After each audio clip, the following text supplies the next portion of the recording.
Hello everyone and welcome back to the cooking stories. I hope you all are doing well.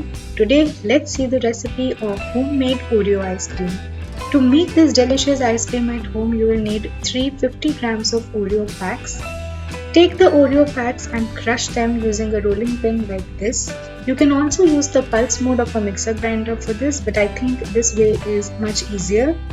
In a bowl, take 1.5 cups of whipping cream and whip the cream to stiff peaks. This will take around 3 to 4 minutes, and also make sure that your whipping cream is cold enough.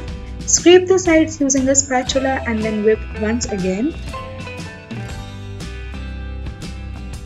The cream is whipped and ready. Now add in 3/4 cup of condensed milk,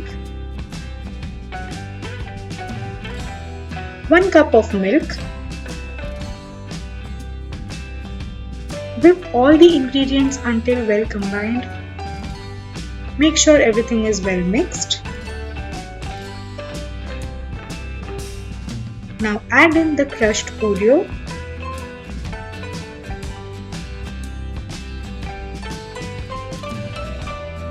Now using a spatula, mix everything well. Mix gently until all the ingredients are well combined with each other. And now transfer the ice cream to any container or tin in which you want to set the ice cream. So here I am using a loaf tin.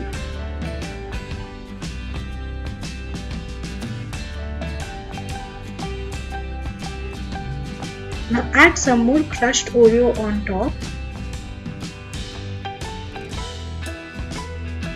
The ice cream is ready to be set. Just one last step remaining, that is cover the ice cream with a cling wrap.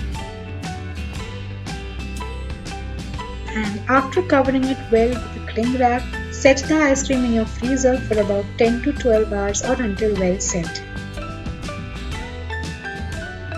Once the ice cream is set, remove the cling wrap, scoop the ice cream out and serve it right away. Look at the beautiful texture of the ice cream. And with this, super yummy homemade Oreo ice cream is ready. Do give this recipe a try. Subscribe to the cooking stories if you haven't already. Take care and I'll see you all in my next video. Bye bye.